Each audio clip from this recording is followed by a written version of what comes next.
Assalamualaikum warahmatullahi wabarakatuh. Selamat pagi kakak kelas 9. Ya, pertemuan kali ini kita akan belajar bersama tentang persilangan hibrida atau bastar. Ada 3 jenis persilangan. Yang pertama, persilangan monohibrida, dihibrida, dan trihibrida. Ketiga persilangan tersebut itu membedakan sifat induknya masing-masing. Untuk yang pertama, persilangan monohibrida. Persilangan dengan satu sifat beda, hanya ada satu sifat beda. Contohnya, pada tumbuhan berbunga kuning disilangkan dengan tumbuhan berbunga merah. 2. Kucing berbulu putih dikawinkan dengan kucing berbulu hitam. 3. Wanita berambut keriting menikah dengan lelaki berambut lurus. Masing-masing induk punya satu sifat beda. Monohibrida dibedakan menjadi 2. Untuk yang pertama, dominasi penuh. Persilangan satu sifat beda di mana sifat resesif tertutupi oleh sifat dominan.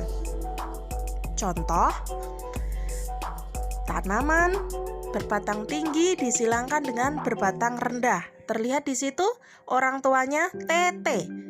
Dengan T kecil, gametnya T besar dan T kecil disilangkan, anaknya T besar, T kecil.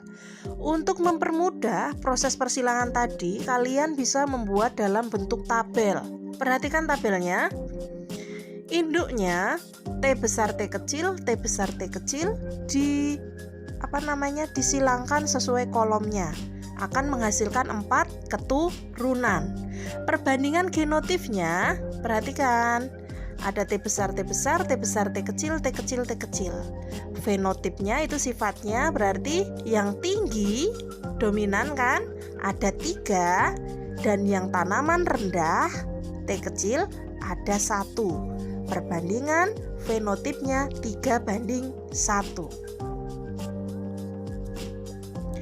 Kemudian persilangan monohibrida semi dominasi. Apa maksudnya?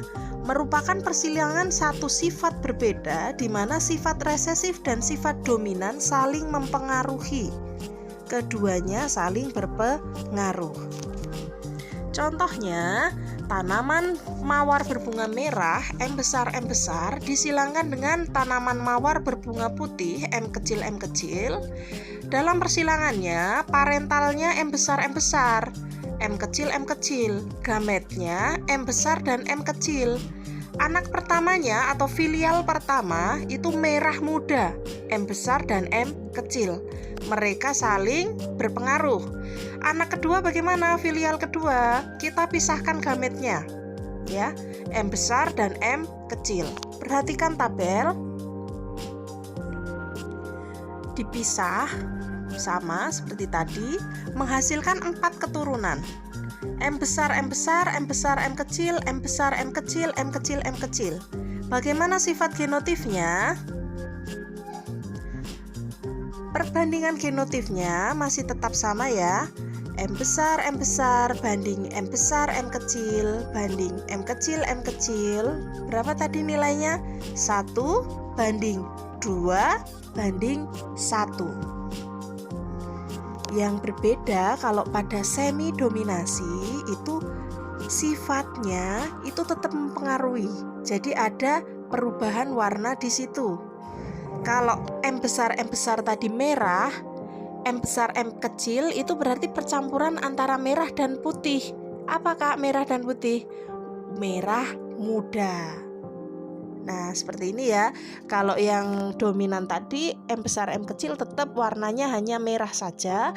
Tapi kalau di semi dominasi itu ada merah muda, ada putih. Nih, perbandingan fenotipnya ya. Merah banding rose itu merah muda banding putih. 1:2:1. Keduanya terlihat perbedaannya ya Kak. Tadi kalau dominan 3:1. Kalau semi dominan 1:2:1. Oke, lanjut ke persilangan dihibrida. Adalah persilangan dari 2 sifat berbeda induknya. 2 sifat berbeda. Contoh, Tumbuhan mangga berbuah besar rasa masam dikawinkan dengan tanaman mangga berbuah kecil rasanya manis. Jadi persilangan itu dipakai oleh ahli untuk menciptakan suatu keturunan yang berkualitas dengan sifat baik-baik daripada induknya. Nah, bagaimanakah caranya? Yaitu dengan cara mengambil sifat yang diunggulkan. Mangga berbuah besar rasanya masam, ambil buah besarnya saja. Disilangkan dengan mangga berbuah kecil rasanya manis, diambil sifat manisnya saja. Kemudian setelah disilangkan menghasilkan keturunan baru. Apa? Mangga berbuah besar dengan rasa yang sangat manis. Jadi tujuan dari persilangan itu sebenarnya salah satunya seperti itu, untuk menciptakan suatu varietas baru yang sifatnya unggul karena mengambil sifat unggul-unggul dari induknya. Diambil sebagian, dipadukan, jadilah varietas baru. Pada kisahnya zaman dahulu ya Kak, sebelum genetika berkembang pesat di Eropa, peternak itu hanya menyilangkan beberapa jenis domba. Domba pertama berbulu tebal tapi dagingnya sedikit. Domba kedua berbadan besar, dagingnya banyak tapi berkulit tipis. Mereka disilangkan. Jadilah anak atau bibit baru, keturunan baru, domba berdaging besar, berbulu tebal.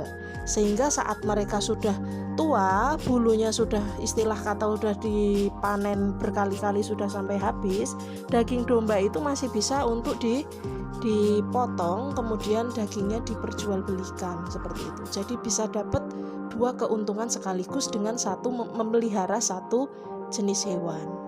Oke, lanjut. Sambil menunggu soalnya tertulis selesai ya. Tanaman mangga berbuah besar, simbolnya B besar rasa asam, disilangkan dengan tanaman mangga berbuah kecil, B kecil. Seperti itu terlihat ya Kak. Disilangkan seperti biasa, gametnya saja.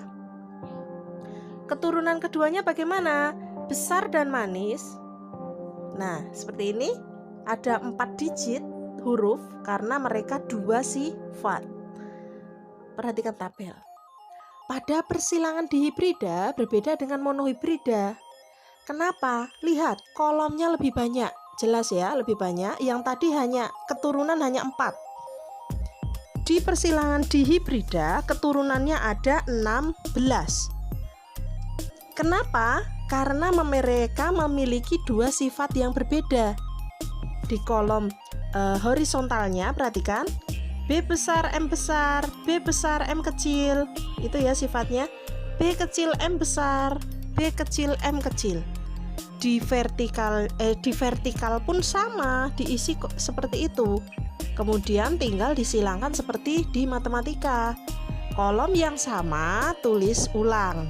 Kolom yang sama antara yang atas dengan yang bawah tulis ulang, seperti itu. Dari 4 sifat ayah, 4 sifat ibu, jadilah 16 sifat perpaduan keduanya. Ya, seperti itu ya. Kalau monohibrid hanya 4 anak, di hibrida bisa 16 kemungkinan anak. Jadi semakin banyak sifat, itu akan menghasilkan variasi anak yang semakin banyak pula. Oke, sambil menunggu untuk mengisi, kalian bisa berlatih sendiri ya di rumah, iseng-iseng membuat persilangan antara 2 jenis tanaman atau 2 jenis hewan. Kalian simbolkan sendiri kira-kira yang dominan mau yang mana, yang resesif mau yang mana, kemudian kalian buat seperti ini. Nah, pertemuan sebelumnya ibu suruh membuat soal, itu sebenarnya yang ibu harapkan itu soal-soal seperti ini Kak.